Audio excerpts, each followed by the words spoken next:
مين بقى بيتفق معايا ان الشاورما المصري احلى 100 مره من الشاورما السوري؟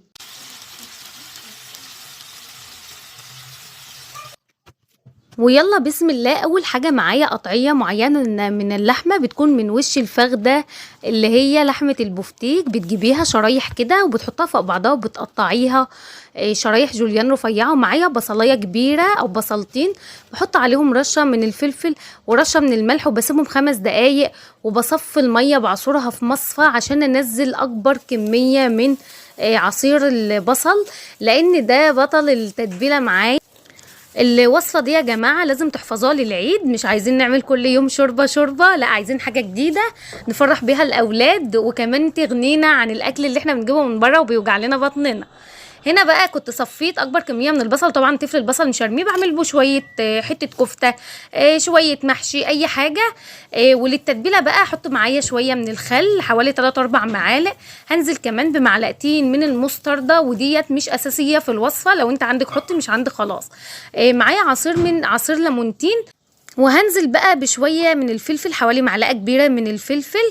وطبعا معايا علبتين من الزبادي، او ممكن نجيب علبه كبيره. انا جبت زبادي المراعي. نجيب حاجه مش مقاطعه يا جماعه، واللي بيجيب حاجه مقاطعه يعني نحاول نبعد على قد ما نقدر. ربنا يسامحنا يا رب وينصرهم اهل غزه جميعا. ندعي لهم دعوه حلوه كده في الكومنتات.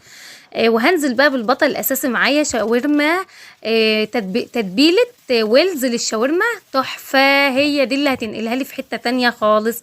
هحط بقى اللحمه كلها وهقلبها تقليبه، وهشيل الكلام ده كله احطه في التلاجة من 4 ل5 ساعات. ويا سلام لو احنا بيتناه في التلاجة، صدقوني هتاكلوا شاورما احلى من اي شاورما كلتوها في حياتكم.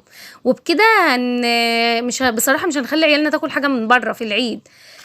طبعا انت بقى بتقسمها زي ما انت عايزه تعملها كلها بقى على حسب اعداد اسرتك. المكون الاساسي برضو حته الليه دي اللي هتودالك في حته تانية. مجرد ما تسلى كده وتشم ريحتها وتنزلي بالشاورما، الشاورما هتنزل ميتها وترجع تشربها. الكلام ده كله مش هياخد معايا حوالي 10 دقايق، وهتيجي تمسكي الواحدة وتقسميها كده هتلاقيها استوت، وهو ده المطلوب. وهننزل عليها بالبصل الجوليان متقطع جوانح كده، وكمان هنزل معاها بطماطمايه برضو متقطعه.